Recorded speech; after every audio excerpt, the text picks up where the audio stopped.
Good day, everyone. Thanks for being with us today. We've put together another program that we're excited to bring to all of you. As always, we have some special guests joining us to help share this message of hope. Our story today comes from a young woman who navigated many twists and turns as she searched for God's plan for her life. Listen in as Kelsey Arnold shares her story and how God proved himself faithful to her. Also singing a couple of songs for us today, we're thrilled to have Burt as our musical guest. We pray that your spirit is encouraged through this episode. Enjoy the show.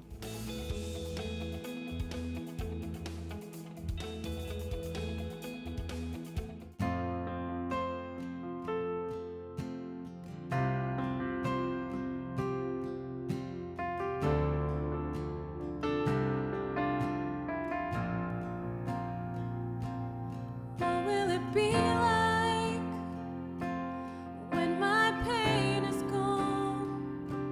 Do all the worries of this world just fade away? What will it be like when you call my name?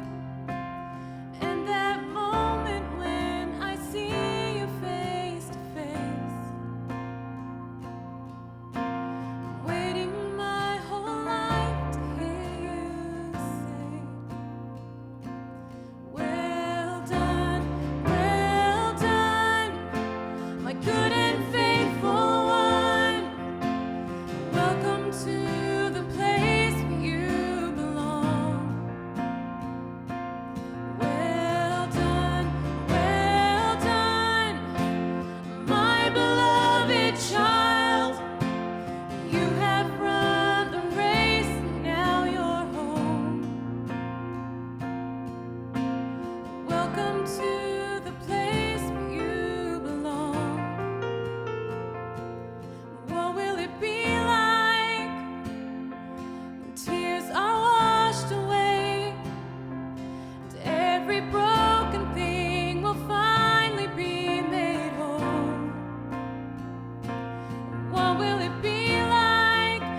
Heart Matters will return in just a moment.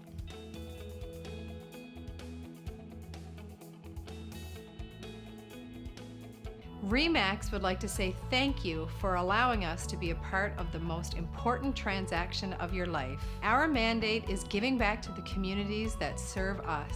We will be honored to help you with your next move. Call any of our offices today and let one of our RE/MAX agents go to work for you.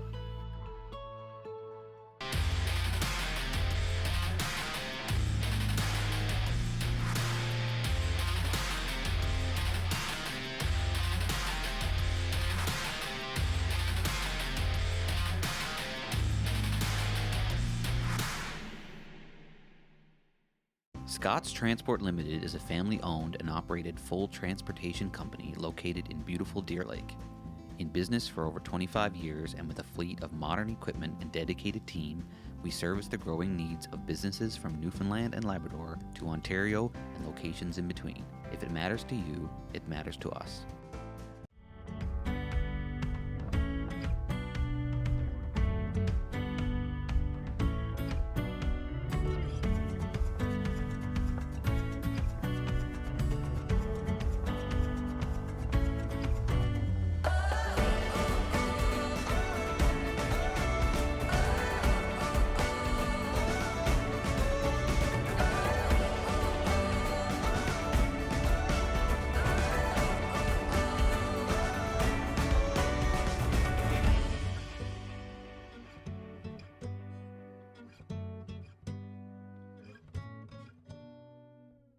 Hi, my name is Kelsey Arnold. I am originally from Glovertown, small town in central Newfoundland. I was born and raised in the Pentecost Church. My older sister and my parents were heavily involved in the church growing up, and so was I. My dad was a up before the sun, home after it went down sort of guy. He got sick when I was super young. He had a work injury when I was 11 years old, and we weren't sure if it was going to go well or go very, very poorly, and thankfully it got good for a while. It was weird to have that experience of him being home all the time, and that also affected everything that we did. You know, it was exciting because he was home all the time. It was great, but it was so sad because he was so ill. And that sort of opened the door to being honest with God and having that relationship. So I could go to God and say, this is what I'm going through. This is really hard. What do we do? How do we do this? And that was far more helpful than I ever thought it would be. Looking back and seeing how, no matter how sick he was, no matter what was going on, no matter what the doctors were saying, he was there on Sunday morning. And so I grew up with that mindset of it can be whatever you put in. And you can go no matter how you look, no matter how you act. And so that was kind of the turning point for me because I didn't really feel like I fit in anywhere. I'm not musical in any sense of the way. All of my friends make fun of me because I can't clap on any beat at all. I didn't have any of these like big talents that I saw people needing in the church. And so I just didn't feel like I fit. And then the older I got, the sicker my dad got. He was diagnosed with cancer in my grade 12 year, and my faith got to take on a new look of, I'm going to force myself to go to church because my dad's really sick, but he taught me that you go even when you don't want to. Then it came to what I was going to do with my future, and at 17, that's terrifying. I knew that God was a really big part of me, and no matter what I did, it wasn't going to go anywhere. No matter if I did a humanitarian course or if I did a humanitarian outlook or a social outlook or anything like that in life, I wasn't going to be able to separate myself from God because we had gotten to know each other. And it wasn't going anywhere. And so I went to Bible college with a bit of a pout on and a bit of a disagreement of like, I don't get this. After my first year of university, where I actually ended up on academic probation and wasn't sure if I was going to be able to go back to my second year. And I remember those moments of thinking, God, none of this makes sense. You want me here. You put me here. And I'm quite literally going to fail out.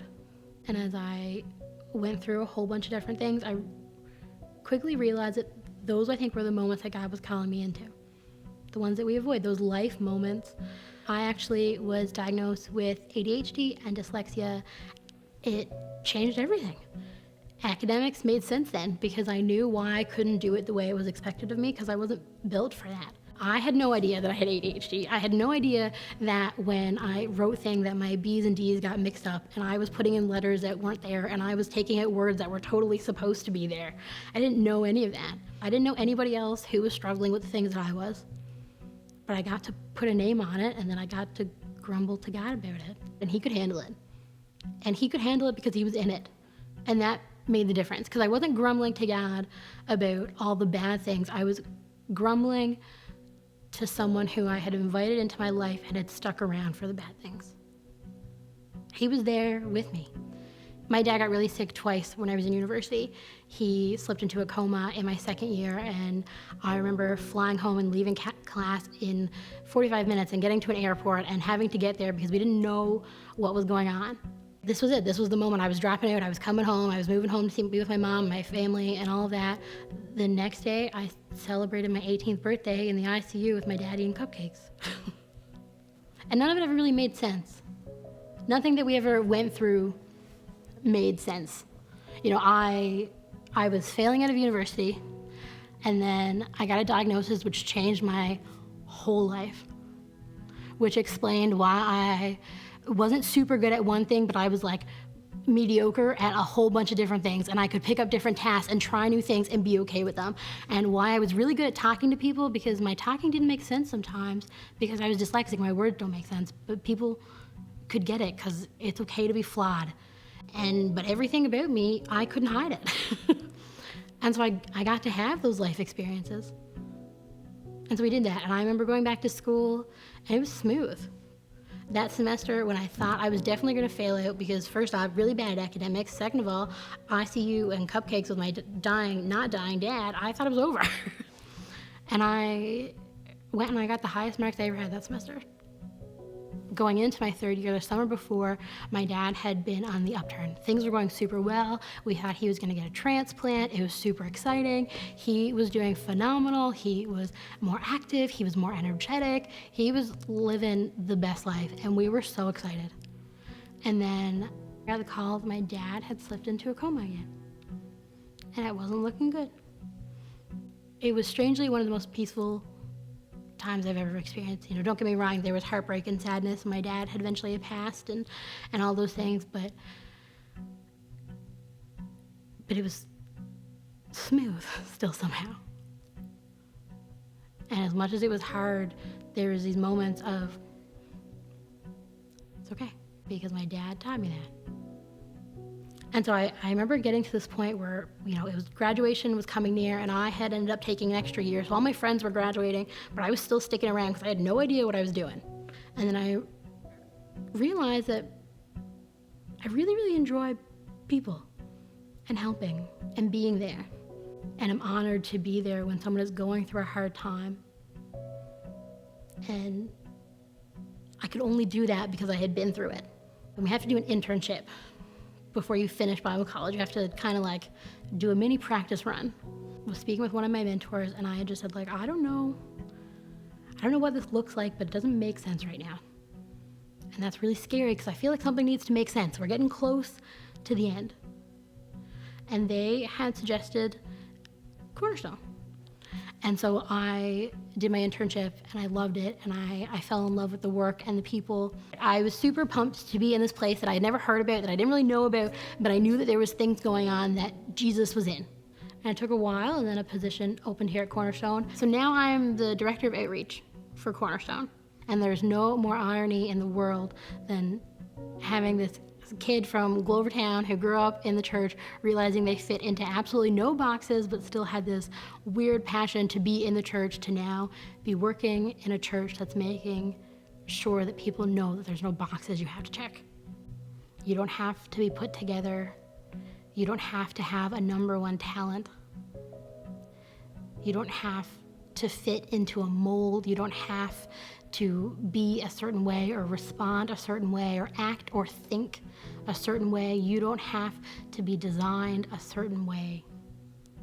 He handles every mess. He handles every failure, every moment of quitting, every moment of sorrow, every moment of wondering, every question through diagnoses that didn't make any sense in cupcakes in an ICU. But your life is not too bumpy. You have stories to tell and moments to have, and God desires nothing more than to be in those. Life has shown me so many times, over and over, that no matter how hard I try to put every dock that I have in a row, they are going to swim in whatever direction they want.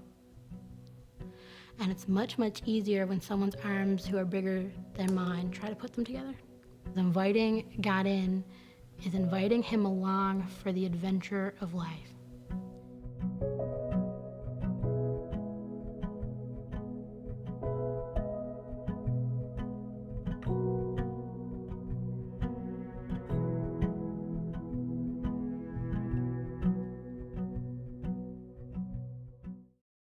We appreciate all of you tuning in each week, and we'd love to hear from you. Send us an email or a message through social media telling us what you've enjoyed about the show, or give us a suggestion for an upcoming episode. And if you follow us online, you can keep up to date with the upcoming events and info. Still to come on today's show, The Bottom Line with Mike Freake, and more music from Sarah Burt when Heart Matters returns.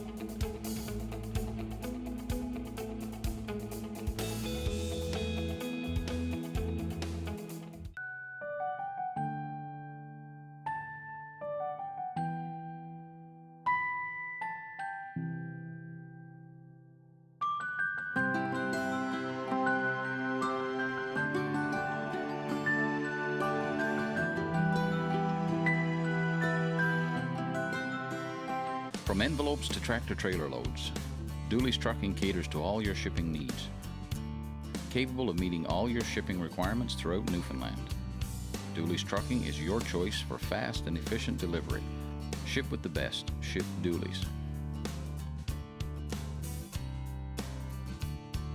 My name is Brandon. I'm the owner here at Gander Appliance and Furniture. We sell a wide variety of appliances and furniture, including Canadian-made Decorest, Ashley Furniture, Samsung, as well as Whirlpool. Please visit us at 292 Airport Boulevard here in Gander. Also visit us at our location in Lewisport at 1 Fairview Street. Closed captioning provided by Terry's Tints, custom canvases, framing, embroidery, printing, craft supplies, fabrics, leathers, and furs, located in Happy Valley, Goose Bay.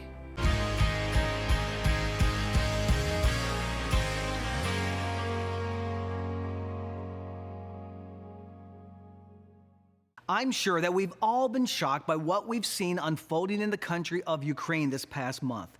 And it's so hard to watch the bombings and the suffering that has resulted. We've watched as buildings have been destroyed, bodies being pulled from the rubble, protesters being attacked and intimidated, and countless numbers of civilians fleeing their homes for safety. It is the largest humanitarian crisis that Europe has seen since the Second World War. And in this world of technology and cell phones, anyone can be a reporter and post what's happening in real time. So whether that's someone from a news network, a civilian, or a soldier on the front lines.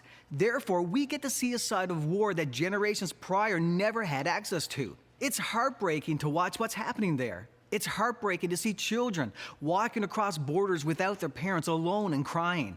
And as much as it breaks our hearts, it must certainly break the heart of God. Now let's be honest for a moment. There's plenty of reasons to be anxious in the world right now.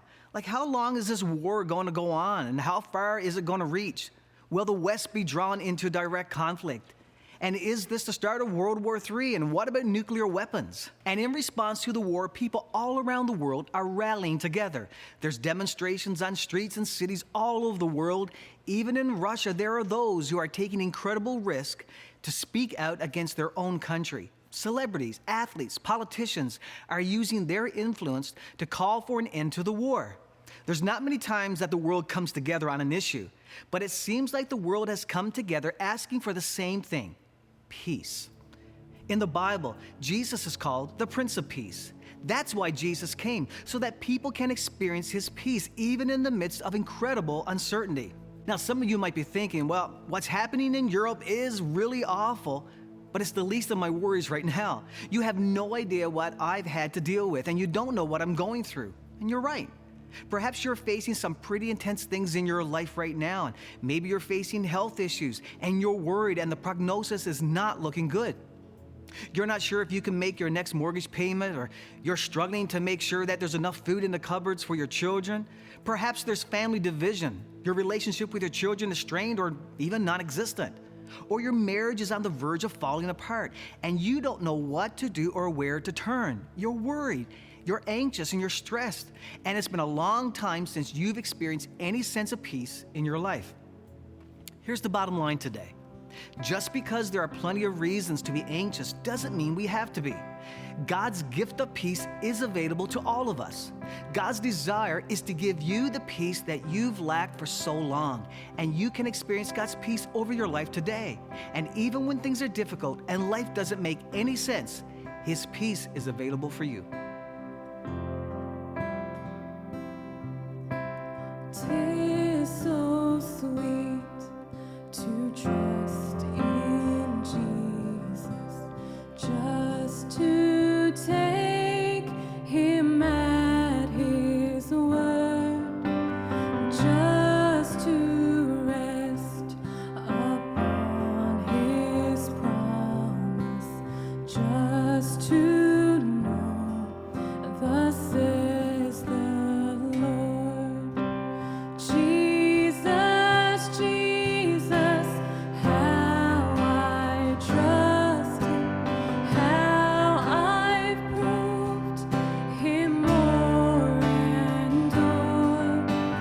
Jesus, Jesus, precious Jesus, oh, for grace to trust Him more.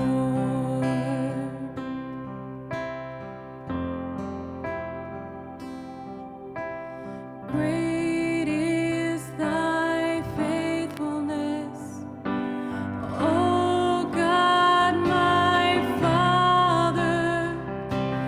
There is no shadow of turning with Thee.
Oh, for grace to trust Him more.